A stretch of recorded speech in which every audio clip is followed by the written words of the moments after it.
Welcome back, everybody, to the Reinsurance podcast live from Monte Carlo Rendezvous. Well, it won't be streamed to you live, but we're here, we're live, and I've got another special guest for you.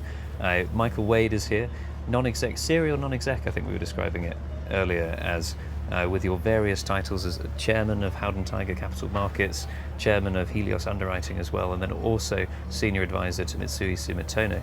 And on top of that, which I'm very excited about, a long-time entrepreneur as well. So tell us, this isn't your first Monte Carlo by any stretch. How did you end up here the first time, and why are you secretly an entrepreneur? Secretly an entrepreneur? Well, I'm not secret about it, and I enjoy co-entrepreneurs very much.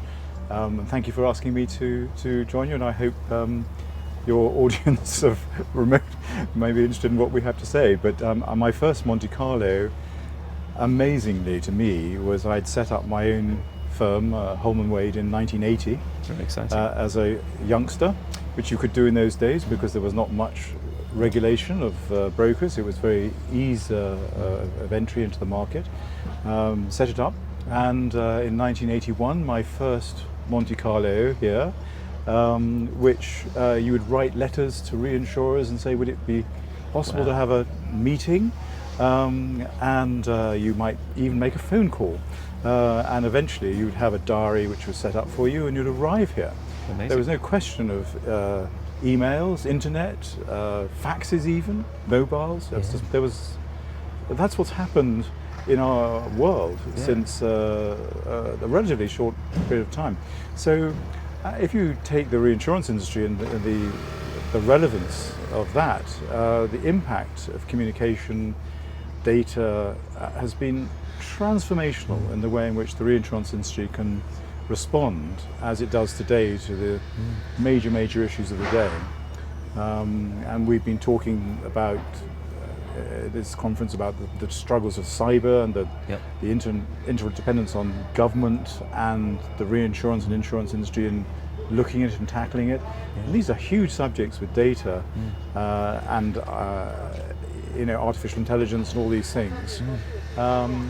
So yes, that's been the change of 40 plus years, and it's amazing. For the better. So what will happen in the next 40 years, Lord only knows. Yeah, absolutely.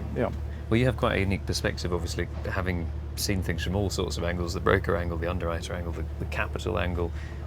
What's standing out for you in particular this year so far? Anything you're excited to ask other people about as you go around the conference?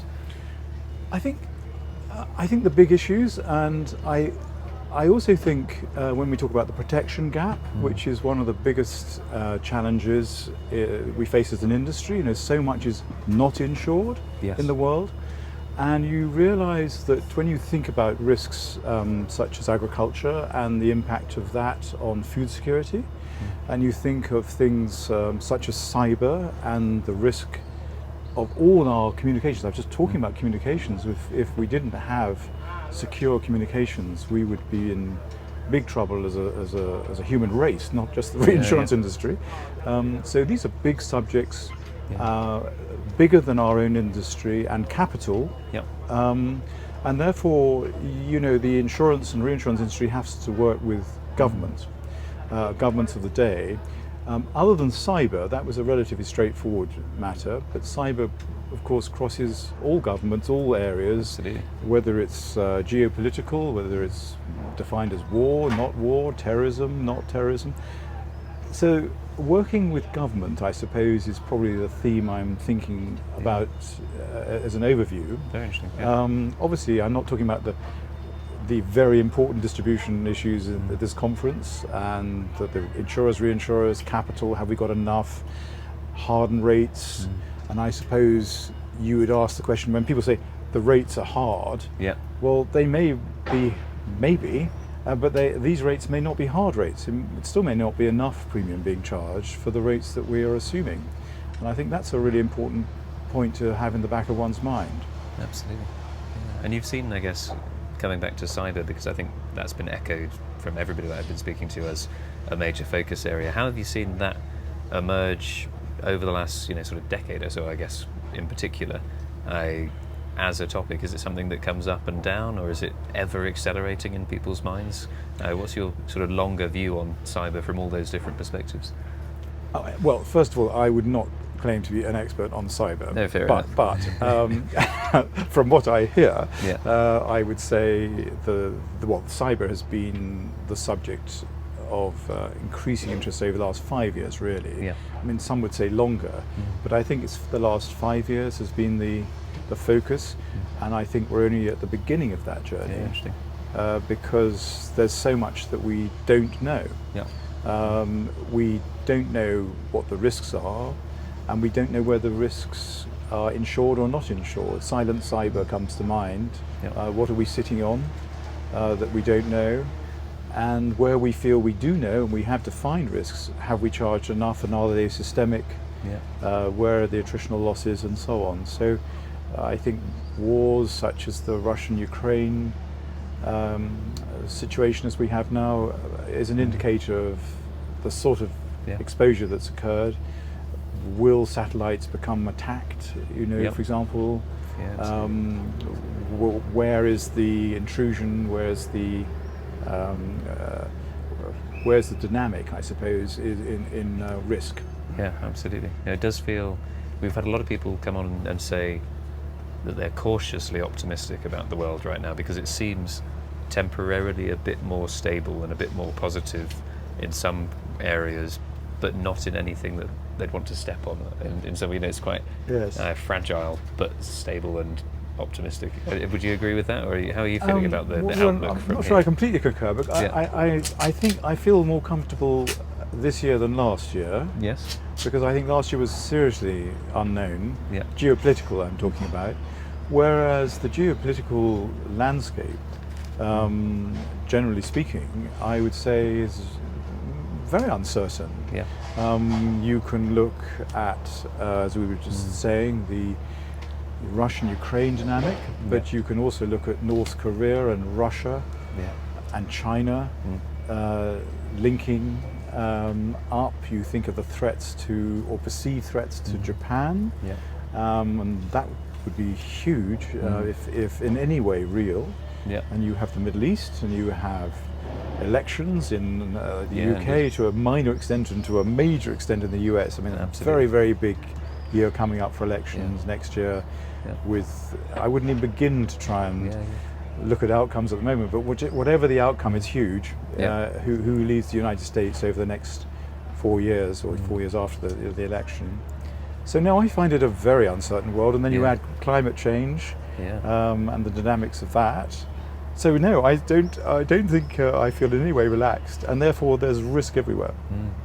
Yeah, no, that's a really refreshing perspective, actually, because I think we can easily get lost as an industry in our deals, and making sure we get the best terms and fight back for things we lost in the particularly messy year that we had last year when it came to renewals. But there's a bigger picture going on, as you've said, which I suppose we have to take note of at some point, and I'm sure there are many people having those conversations here at the conference. Yes, and I think there's a great emphasis on climate change. Obviously there has been for many years, and the protection gap for many years, but I think those are subjects which are now really beginning to come to the fore of people's minds. As I was saying earlier, working with governments on the big issues of cyber, for example. The cyber is too big a risk for the industry. I keep saying that, and it's an exciting time for capital because the market is hard, as we were saying. So there's lots of people looking at potential underwriting expertise and enterprises, but there's never going to be enough. Your ILS is the cherry on the top with 100 million or so, and the reinsurance industry underneath, and so on the layers we have.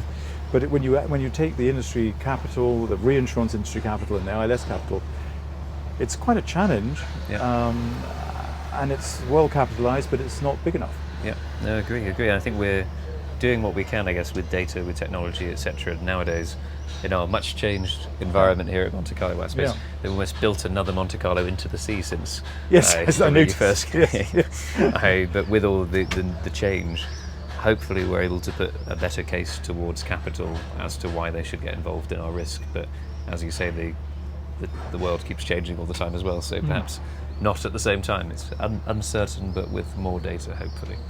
Yeah, well, data is fundamental, as you know, and communication is fundamental, speed of communication and all these things.